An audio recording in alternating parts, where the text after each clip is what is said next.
Perkenalkan, nama saya Yufra M. Nomnafa dengan NIM 41123020,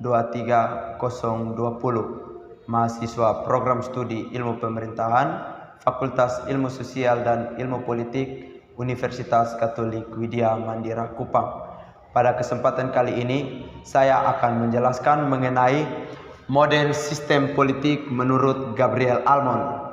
Tapi sebelum itu perlu kita ketahui bahwasanya Almond adalah seorang ilmuwan politik yang berasal dari Amerika Serikat. Ia berkontribusi besar dalam teori sistem politik dan analisis politik.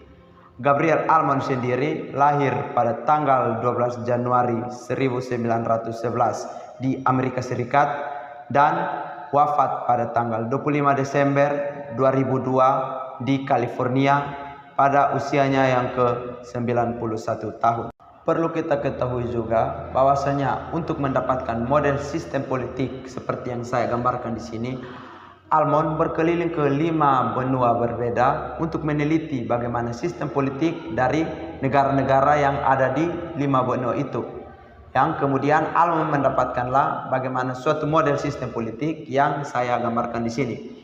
Model sistem politik menurut Almond juga dikenal dengan model struktural fungsional, di mana model yang digambarkan oleh Almond di sini memiliki 6 struktur dan juga 3 fungsi utama. Jadi keenam struktur yang digambarkan oleh Almond yaitu yang pertama kelompok kepentingan, yang kedua partai politik, yang ketiga badan legislatif, keempat badan eksekutif, yang kelima birokrasi, dan yang keenam badan peradilan. Dan dari keenam struktur ini memiliki 3 fungsi utama, yaitu fungsi sosialisasi politik, fungsi rekrutmen politik, dan juga komunikasi politik. Keenam struktur ini juga memiliki fungsinya masing-masing. Yang pertama itu kelompok kepentingan memiliki fungsi yaitu artikulasi kepentingan. Partai politik memiliki fungsi agregasi kepentingan, badan legislatif dan badan eksekutif memiliki fungsi pembuatan kebijakan atau bisa disebut rule making, sedangkan birokrasi memiliki fungsi penerapan kebijakan atau rule application, dan juga badan peradilan memiliki fungsi penghakiman kebijakan atau bisa disebut rule adjudication. Baik, untuk kita lebih mengetahui secara mendalam bagaimana model sistem politik menurut Gabriel Almond, di sini saya mengambil salah satu contoh untuk kita melihat bagaimana model sistem politik Almond itu bekerja. Baik, contoh yang saya ambil di sini lahir dari tuntutan atau keresahan buruh-buruh yang ada di NTT. Jadi, buruh-buruh di NTT merasa bahwa saat ini mereka belum sejahtera. Mereka masih belum sejahtera. Dengan demikian, para buruh di NTT melakukan suatu tuntutan. Buruh-buruh di NTT melakukan tuntutan, yang kemudian tuntutan ini disampaikan kepada kelompok kepentingan atau kelompok kepentingan, yaitu kelompok buruh yang ada di NTT. Kelompok kepentingan ini atau buruh-buruh di NTT ini kemudian mengartikan kira-kira kesejahteraan yang dimau atau yang diinginkan para buruh itu seperti apa. Kemudian dihasilkanlah bahwasannya untuk kesejahteraan dari para buruh ini perlu adanya kenaikan upah minimum provinsi atau UMP yang ada di NTT yang semulanya 2.186.000 dinaikkan menjadi 2.500.000. Dari hasil itu kemudian disampaikan ke partai politik. Disampaikan ke partai politik, dalam hal ini Partai Buruh Indonesia. Karena kita ketahui bersama bahwa Partai Buruh Indonesia itulah partai yang menyuarakan aspirasi atau tuntutan dari para buruh. Kemudian tuntutan ini disampaikan ke partai politik. Kemudian partai politik mengagregasi tuntutan tersebut. Kemudian partai politik menyampaikan tuntutan dari para buruh ini ke badan legislatif atau anggota-anggota mereka, anggota-anggota partai buruh yang duduk di legislatif atau di DPR. Bahwasanya ada tuntutan dari para buruh untuk adanya kenaikan upah minimum provinsi. Kemudian badan legislatif kemudian duduk bersama dengan badan eksekutif untuk membahas tuntutan dari para buruh ini. Dari hasil pembahasan didapatlah suatu kebijakan atau keputusan bahwasanya adanya kenaikan upah minimum provinsi, tetapi dengan pertimbangan-pertimbangan bahwasanya PAD atau pendapatan asli daerah NTT yang masih kurang mampu dan juga banyak masalah-masalah yang perlu ditangani di NTT yang lebih krusial seperti masalah stunting dan juga masalah rabies yang kian banyak di NTT.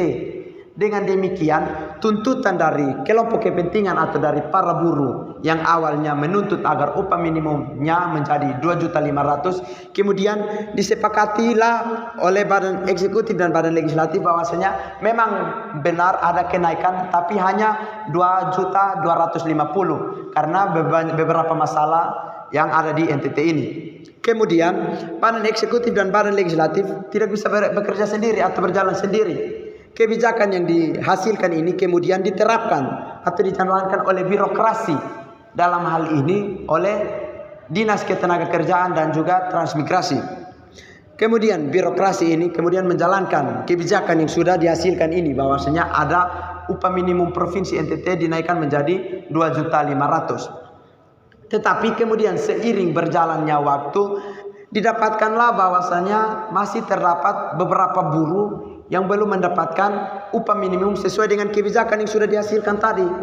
Kemudian adalah pengecekan dari Badan Peradilan, adalah pelaporan dari buruh-buruh yang belum mendapatkan upah minimum sesuai dengan kebijakan baru itu. Kemudian ada pelaporan dari para buruh, kemudian diperiksalah oleh Badan Peradilan dan didapatkanlah bahwasanya memang benar ada beberapa buruh yang belum mendapatkan upah minimum sesuai dengan kebijakan baru yang sudah dijalankan.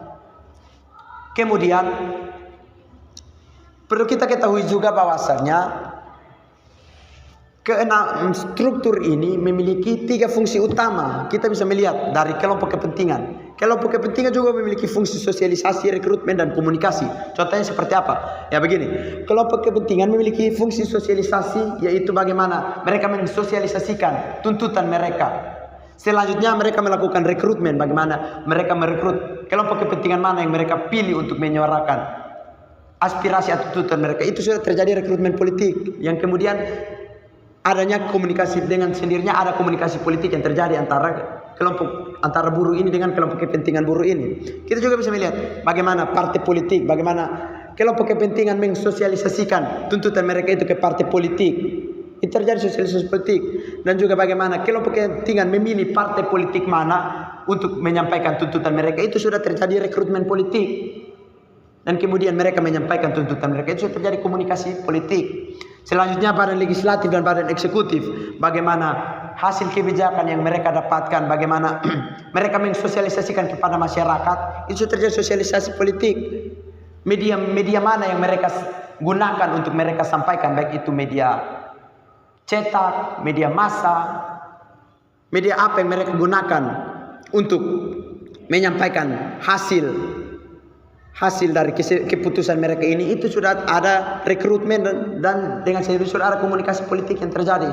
Selanjutnya bagaimana birokrasi melakukan sosialisasi bahwasanya sudah ada upah minimum yang sudah naik dari awalnya 2.186.000 menjadi 2.250.000. Itu sudah ada sosialisasi yang terjadi. Bagaimana mereka merekrut media-media atau mungkin media-media, baik media massa dan juga media cetak, untuk memberitahukan bahwasannya sudah ada kenaikan. Itu sudah ada rekrutmen dan dengan sendiri sudah ada komunikasi dan juga Badan Peradilan.